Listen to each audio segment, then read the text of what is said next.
Hi, I'm Dr. Choll Kim. We're all very excited for your visit and to meet you. In an effort to welcome you and give you an idea of what to expect when you come to our visit, I just wanted to tell you a few things. First of all, we're a team. More accurately, we function like a family, including two really awesome PAs, both certified. One of them is Jennifer Handley. The other one is also named Jennifer Blevins, and they are like my doubles partner in tennis. They will help me with all the medical and surgical issues, so you'll see them a lot throughout your visit. I thank you in advance for all the efforts that you're gonna have to put in ahead of time so that I can help you as well as possible. And we're all looking forward to your visit and getting you back to life again. This is the section that I think confuses patients the most, because I can imagine people will draw this out in a variety of different ways. So what am I trying to figure out? I'm trying to figure out what location of your body your pains are in from an anatomic perspective and how bad things are. So let me give you an example of a typical way I would fill this out. Let's pretend I'm a patient that has a herniated disc with sciatica and back pain. So I may say something like, okay, I have back pain right here. It is about 8 out of 10. That's bad, and it's constant. I also have pain going down my right leg, the back of the thigh, the side of the thigh, the side of the calf, and the side of the foot. This is like a 6 out of 10, but it's intermittent because I don't have it all the time. So I wrote intermittent, and that it gets worse with prolonged sitting. I wrote that down, or standing.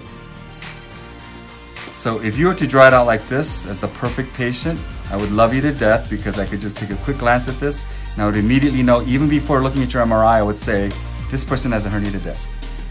Or I know that they're in a lot of pain and we need to do something more. If you said it's 2 out of 10 and 1 out of 10, I'd know you have these symptoms, but maybe we don't want to go crazy thinking about surgery because the symptoms aren't as bad. Let's say I had neck problems with pain shooting down my arms. I may say I have pain in my neck. That's only like a 3 out of 10, a little annoying, but I have this horrible pain going down my left arm, down to my index finger and middle finger, for example. And this also has burning,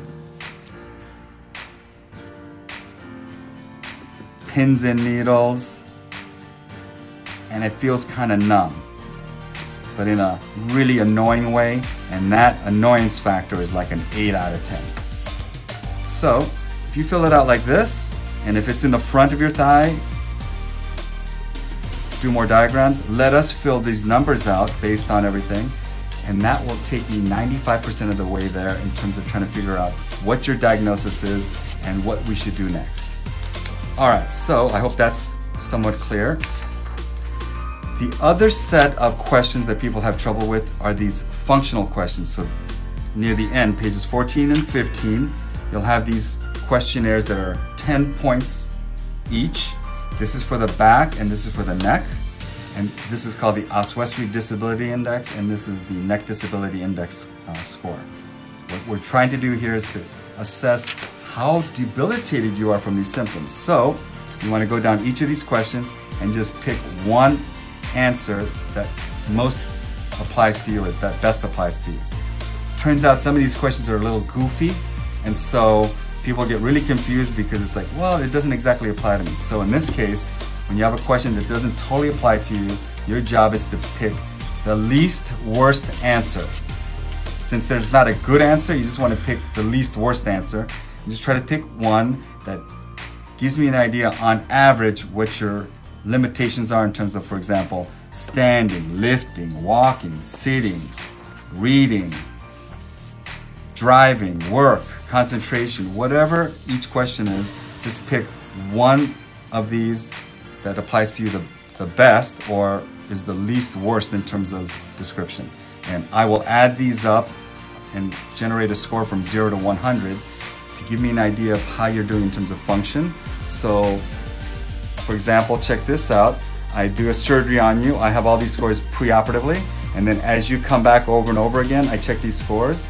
And if you're doing well, your scores will get better and better and better over time. And we'll know how much. And it's really helpful to assess how you're doing, what the problem is, what should we do about it. So even though these are kind of tedious and you'd rather just tell me everything, by answering these questions, it allows me to get the answers in a really regimented, consistent, reproducible way, and it makes it so that I can take care of you a lot better. So thank you in advance for taking the time to fill these forms out, because it really does help me help you better.